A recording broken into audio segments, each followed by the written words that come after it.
ஒரு பையன் பலூன் கையோட விற்கிறதுக்காக வெளியே நின்றுட்டுருக்கான். சுற்றி போல கார்கள்லாம் போய்கிட்டே இருக்குது. அப்போ ஸ்கூல் பசங்கள்லாம் சுற்றி நின்று பலூன் அவங்களுக்குலாம் விற்றுக்கிறதுக்காக நின்றுட்டுருக்கான்.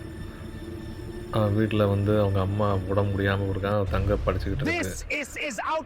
ஒரு ரிச் மேன் வந்து ரொம்ப சீப்பான பலூனுக்கு அதிகமாக காசு கேட்குறாரு. ஒரு சிஓ வந்து பலூனை ஃபுல்லாக வாங்கி அவன் கையிலே கொடுத்துறாரு. அதை அவன் பறக்க விட்றான். அதை பார்த்து அது பறக்கிறத பார்த்து சந்தோஷமாக ரசிச்சுக்கிட்டு இருக்கான். அப்படியே அவனுக்கு ஒரு மோட்டிவேஷன் நடக்குது. ஒரு ஹோட்டலில் க்ளீன் பண்ணிக்கிட்டே படிக்கிறான். அப்படியே ஒரு சின்ன கம்பெனியில் வேலை கிடச்சிருது படித்து முடித்தோடனே.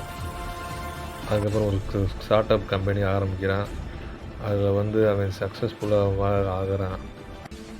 பெரிய சிஓ ஆகிறான். பெரிய லக்ஸரி கார்லாம் வாங்குகிறான். அப்புறம் லக்ஸரி ஆஃபீஸோடு இருக்கான். எம்ப்ளாயோடு சுற்றி பார்த்துக்கிட்டு இருக்கான். அப்போ ஒரு ஜன்னல் வழியாக பார்க்கும்போது ஒரு பையன் அந்த மாதிரி காரில் பக்கத்தில் பலூனை விற்றுக்கிட்டு போகிறான். அது அவனுக்கு முன்னாடி நடந்தது நினைவுக்கு ஊட்டுது. ஒன்று அதே மாதிரியே எல்லாரும் பலூனையும் அவங்க வாங்குகிறான். அந்த பழைய பிக்சரோட அந்த பலூனோட முடியுது.